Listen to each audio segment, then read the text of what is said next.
Short ಸರ್ಕ್ಯೂಟ್ನಿಂದಾಗಿ ಕಾರೊಂದು ಹೊತ್ತಿ ಉರಿದಿದ್ದು ಭಾರಿ ಅನಾಹುತವೊಂದು ತಪ್ಪಿದೆ. ಬೆಳಗಾವಿ ನಗರ ಕೇಂದ್ರ ಬಸ್ ನಿಲ್ದಾಣದ ಬಳಿ ಘಟನೆ ಸಂಭವಿಸಿದೆ.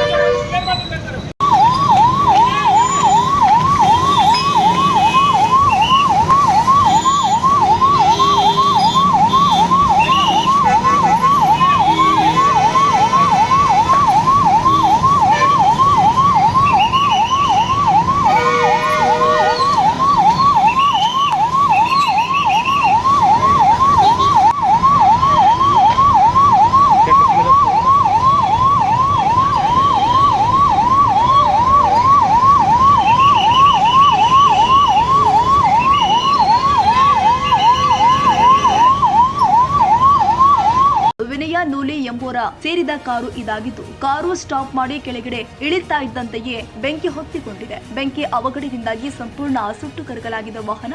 ಇನ್ನು ಸ್ಥಳಕ್ಕೆ ಮಾರ್ಕೆಟ್ ಪಿಎಸ್ಐ ಹುಸೇನ್ ಸೇರಿ ಪೊಲೀಸರು ಭೇಟಿ ಕೊಟ್ಟು ಪರಿಶೀಲನೆ ಮಾಡಿದ್ದಾರೆ. ಬೆಳಗಾವಿ ಮಾರ್ಕೆಟ್ ಪೊಲೀಸ್ ಠಾಣಾ ವ್ಯಾಪ್ತಿಯಲ್ಲಿ ಘಟನೆ ಜರುಗಿದೆ.